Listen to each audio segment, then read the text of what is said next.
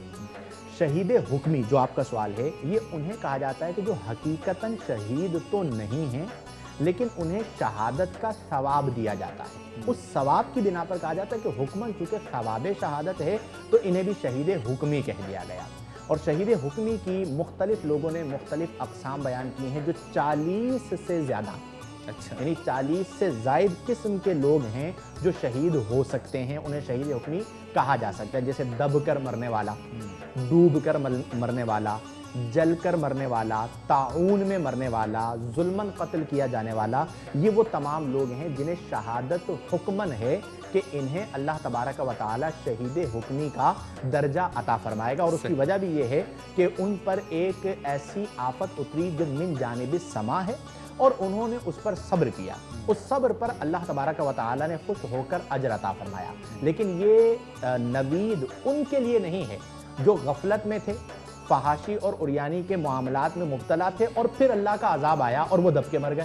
تو نے کہا جی دیکھیں دب کر مرنے والوں میں ہم بھی تو آ گئے ہیں، تو وہاں پر یہ جو دب کر مرنے والا شہید حکمی ہے یہ اس کے لیے ہے جو طاعات میں زندگی گزار رہا ہوتا ہے، اور کوشش کرنی چاہیے کہ بندہ اپنی زندگی کا ہر لمحہ و لحظہ اللہ تبارک و تعالی کی اطاعت میں بسر کرے۔ سبحان اللہ۔ فیصل رضا قادری صاحب کلام پیش کیجیے۔ عکس روئے مصطفیٰ سے ایسی زیبائی ملی، عکس روئے مصطفیٰ سے ایسی زیبائی ملی، کھل اٹھا رنگے چمن، کھل اٹھا رنگے چمن، پھولوں کو رانائی ملی، کھل اٹھا رنگے چمن، پھولوں کو رانائی ملی، عکس روئے مصطفیٰ سے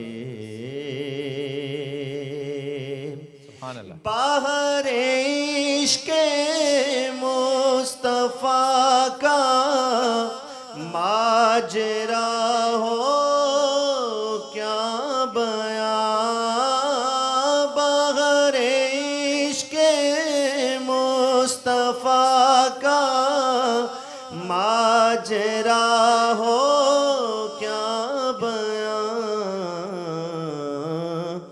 لطف آیا ڈوبنے کا، لطف آیا ڈوبنے کا، جتنی گہرائی ملی، لطف آیا ڈوبنے کا، جتنی گہرائی ملی، عکس روئے مصطفیٰ سے سبحان اللہ سبحان اللہ۔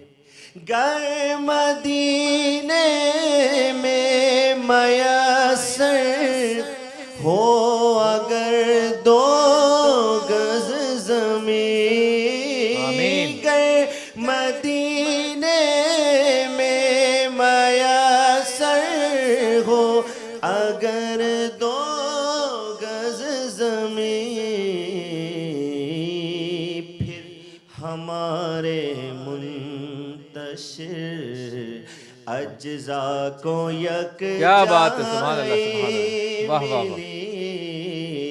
پھر ہمارے منتشر اجزاء کو یک جائی ملی، چادر زہرا کا سایہ ہے میرے سر پر نصیب، چادر زہرا کا سایہ ہے میرے سر پر نصیر فیض نسبت دیکھیے واہ واہ واہ فیض نسبت دیکھیے نسبت بھی زہرائی واہ۔ ملی کیا بات۔ عکس روئے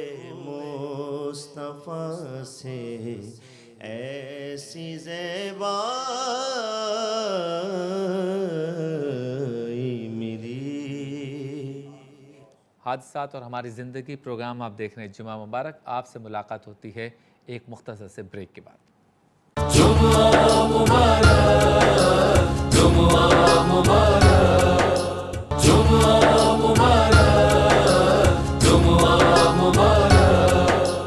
خوش آمدید، ایک بار پھر آپ کی خدمت میں حاضر ہیں جمعہ مبارک کے ساتھ۔ حادثات اور ہماری زندگی اس موضوع پہ گفتگو ہو رہی ہے اور بہت ہی دلچسپ گفتگو بھی ہے، معلوماتی بھی ہے۔ اچھا مفتی شاہد صاحب یہ بتائیں کہ اگر واقعی ہم سے کسی حادثے کی وجہ سے کسی کی موت ہو جائے، یعنی ہم گاڑی چلا رہے ہیں اور ہمارے ذریعے ہماری وجہ سے اس کی موت ہو جائے، تو ہم پر کوئی شرعی حکم لگے گا؟ دیکھیں اگر تو آپ کا بالکل ارادہ نہ تھا اور جسے کہا جاتا ہے خطا، اور اصطلاحی اعتبار سے اسے کہا جاتا ہے قتل خطا، ایک ہوتا ہے قتل عمد اور ایک ہوتا ہے قتل خطا، کہ خطاً ایسا معاملہ ہو گیا تو نبی کریم صلی اللہ علیہ وآلہ وسلم فرماتے ہیں کہ رفع عن امت النسیان والخطا، میری امت سے نسیان یعنی بھول اور خطا اٹھا لی گئی ہے۔ صحیح اچھا یہ اٹھایا جانا کس اعتبار سے ہے کہ معصیت نہیں، صحیح گناہ نہیں ہے، وہ گناہگار نہیں ہوگا، صحیح۔ لیکن اس کا یہ مطلب نہیں ہے کہ اس پر مختلف اعتبارات سے تفتیش و تحقیق نہیں ہو سکتی۔ ٹھیک۔ مثلا اگر اسے مطلقاً لے لیا جائے تو پھر تو ہر بندہ کہے گا کہ جی خطاً ہو گیا ہے، تو اس کی انویسٹیگیشن ہوگی، اس کی تحقیق ہوگی۔ بعض اوقات ایسا بھی ہوتا ہے کہ چونکہ غلطی ہوئی ہے تو اس کا ظاہری طور پر کچھ نہ کچھ آپ کو خمیازہ بھگتنا پڑتا ہے تاکہ دیگر لوگوں کے لیے بھی ایک نشان بن جائے۔ مثلا آپ سے پوچھا گیا جی آپ نے یہ ایکسیڈنٹ کر دیا اور بندہ جو ہے وہ قتل ہو گیا، ایکسیڈنٹ میں مر گیا، آپ دکھائیے کیا آپ کے پاس لائسنس ہے؟ اب اس کے پاس ڈرائیونگ لائسنس نہیں ہے تو یہاں پر ہمارے قانون کے مطابق بعض اوقات اس پہ جو ایف آئی آر کرتی ہے وہ قتل کی کرتی ہے۔ تو معصیت کے اعتبار سے تو اگر وہ یہ حلفاً کہتا ہے اور اس کا واقعتاً ارادہ نہ تھا اور نظر بھی آ رہا ہے تو اگرچہ وہ گناہ سے تو بچ جائے گا، لیکن یہ یاد رکھیں کہ خطا اگر کسی غلطی کی وجہ سے ہو رہی ہے تو اس غلطی پر آپ کی گرفت ضرور ہوگی کہ آپ مثلا کوئی شخص رانگ وے پہ جا رہا ہے، کوئی بہت اوور اسپیڈ میں جا رہا ہے اور اس لین کے اندر چل رہا ہے جہاں پر شرعاً اور قانوناً اجازت نہیں ہے، تو یہ وہ تمام اغلاط ہیں کہ جن کی وجہ سے خطا ہوئی ہے، تو ان کے ذمہ دار آپ باہر طور پر ہوں گے۔ ٹھیک۔ اچھا مفتی جہانگیر صاحب یہ بتائیں کہ بندہ جو ہے وہ صبح گھر سے نکلا اور اسے یہ وسوسہ ہو رہا ہے کہ آج میرے ساتھ کچھ ہونے والا ہے، وہ وسوسے پر رک جائے یا چلا جائے؟ اگر چلا جاتا ہے اور واقع حادثہ ہو جاتا ہے تو پھر یہ بات تو آئے گی کہ میرا وسوسہ صحیح تھا، تو دوسری طرف علماء فرماتے ہیں کہ شیطانی وسوسوں پہ نہ جائیں، تو وہ بیچ میں آ کے پھنس جاتا ہے، پھر پوری زندگی وہ وساوس کے درمیان ہی پھنسا رہتا ہے، کیا کریں؟ ایسے شخص کو اپنے دین کے بارے میں پڑھنے کی ضرورت ہے، بالخصوص توکل کے بارے میں پڑھنے کی ضرورت ہے۔ اللہ رب العزت کی ذات مبارکہ بڑی کریم اور بڑی رحیم ہے اور وہ مسبب الاسباب ہے۔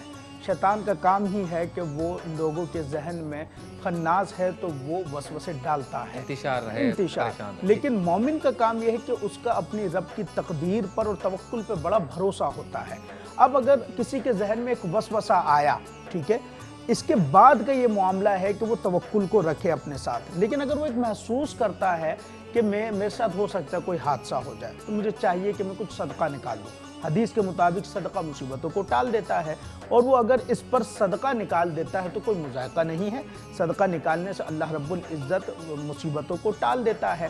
ہاں اگر اس کے بعد بھی حادثہ ہو گیا، یار دیکھو پھر بھی حادثہ ہو گیا، یہ کیا معاملہ ہے، تو وہ بس ساری بات یہ ہے کہ توکل اللہ کی ذات پر صدقہ دینے کا مضبوط ہونا ثواب تو چاہیے۔ ملے گا اسے۔ ثواب اس کو ملے گا، اللہ نے آپ کی تقدیر میں نہیں لکھا تھا کہ صدقے سے آپ کی مصیبت کو ٹلنا ہے، ہو سکتا ہے وہ مصیبت آپ کے لیے اللہ نے آزمائش بنا کر بھیجی ہو، اور جو ہم کسی چیز کو اچھا سمجھ رہے ہوں اللہ کے نزدیک وہ ہمارے لیے اچھی نہ ہو بلکہ بری ہو، جیسے اللہ رب العزت نے ارشاد فرمایا عسیٰ ان تکرہوا شیئا وہو کرہ لکم، ممکن ہے کہ تم کسی چیز کو اچھا سمجھ رہے ہو لیکن وہ تمہارے لیے بری ہو، کسی چیز کو تم برا سمجھ رہے ہو وہ تمہارے لیے اچھی ہو۔ تو اللہ کی تقدیر پر، اللہ کی توکل پر، اپنے توکل پر اور اللہ کی ذات پر بھروسہ رکھنا چاہیے۔ مصیبت آئے صبر کریں، اگر کوئی نقصان ہو جائے صبر کریں، اگر کہیں محسوس ہوتا ہے کہ مصیبت آ سکتی ہے تو صدقہ نکالیں اللہ کی بارگاہ میں، اگر اس پر دنیاوی منفعت نہ بھی ملی آپ کو کم از کم اخروی جو اس کا فائدہ ہے وہ ضرور حاصل ہوگا۔ اچھا وظیفہ کو بتا دیں، اور اگر ہو سکے تو حادثات سے بچنے کا کوئی وظیفہ آج۔ جی چونکہ اکثر لوگ پریشان ہوتے ہیں اپنے اہل کے حوالے سے، اولاد کے حوالے سے، عزت کے حوالے سے اور گھر بار کے حوالے سے کہ ان کی حفاظت کے حوالے سے کوئی وظیفہ بتایا جائے۔ میرا اپنا بھی الحمدللہ یہ ایک عرصہ دراز سے مجرب وظیفہ ہے، اور واقعتاً اس وظیفے کو پڑھنے سے اطمینان قلبی حاصل ہو جاتا ہے کہ جب آپ گھر سے روانہ ہوں تو 7 مرتبہ بسم اللہ علی دینی، بسم اللہ علی نفسی و ولدی و اہلی و مالی، سب کا بسم اللہ علی دینی سب سے پہلے دین، بسم اللہ علی نفسی اپنی جان، و ولدی اور اولاد، و اہلی اہل و عیال تمام، و مالی اور میرے مال۔ تو جب اللہ کے سپرد آپ ان سب چیزوں کو کرتے ہیں تو پھر دل اطمینان پا لیتا ہے، اور یہی وظیفہ میری ایک عادت ہے ہر نماز کے بعد پڑھنے کی۔ 7 بار کو اتنا ٹائم نہیں لگتا تو آپ ہر نماز کے بعد بھی پڑھیں، تو انشاءاللہ الجلیل اس وظیفے کی برکت سے اللہ تعالیٰ آپ کی جان، مال، عزت و آبرو کی حفاظت فرمائے گا۔ بہت خوب، تینوں معزز مہمانان گرامی کا شکریہ کہ آپ تشریف لائے۔ حادثات اور ہماری زندگی، یہ ہمارا آج کا موضوع تھا، اور مرکزی خیال، سینٹرل آئیڈیا آج کی گفتگو کا یہ ہے کہ تدبیر بھی کریں، وظائف بھی پڑھیں، اور تقدیر پر ایمان بھی رکھیں، اور اگر پھر بھی کوئی حادثہ ہو جائے تو اسے رب تعالیٰ کی طرف سے آزمائش سمجھ کر قبول کر لیں کہ اس کا بھی آپ کو اجر ملے گا۔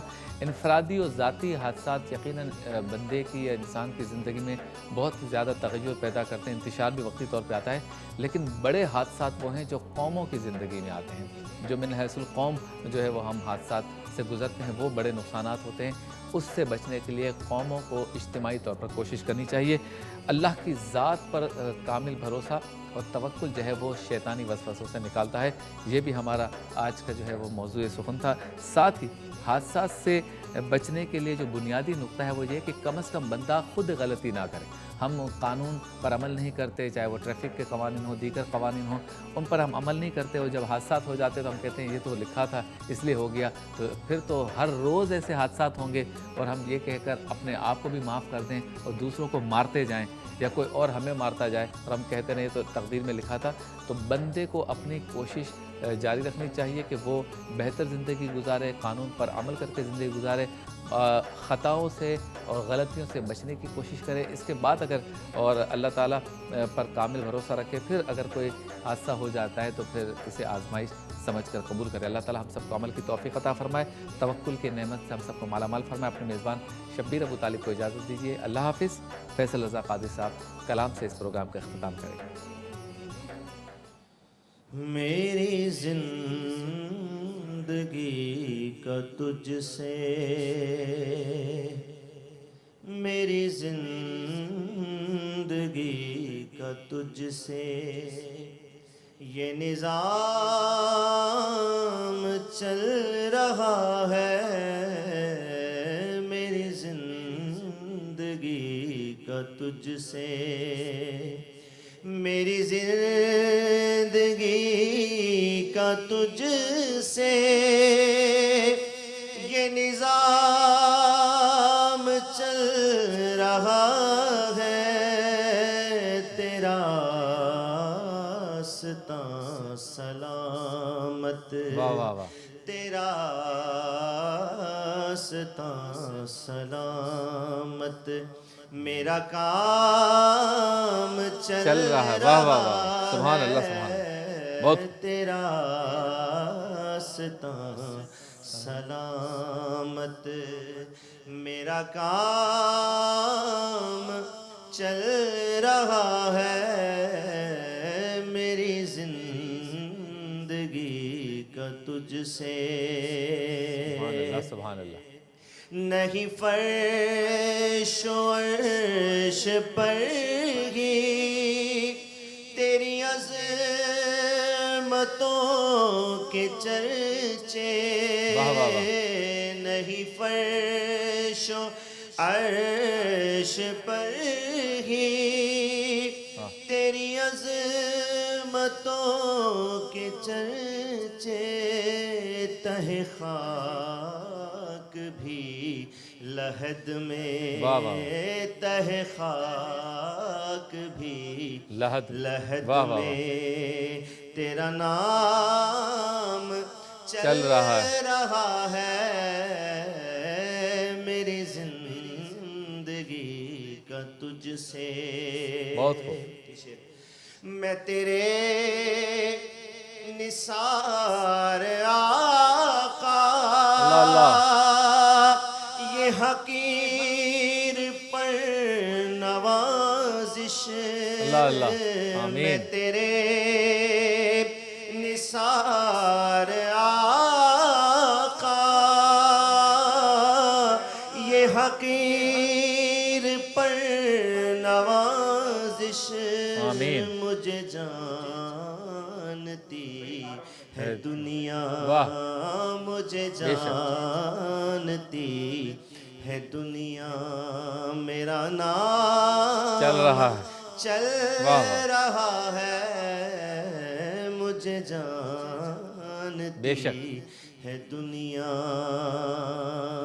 کڑی دھوپ کے سفر میں اللہ اللہ نہیں کچھ نصیر کو غم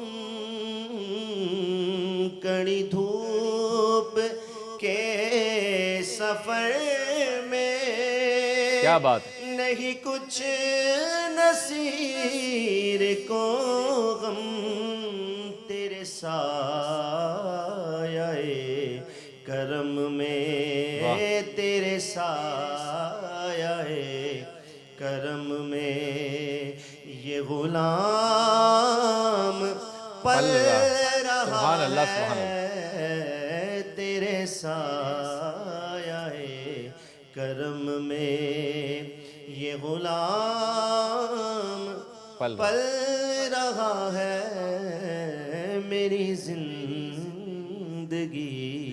کا تجھ سے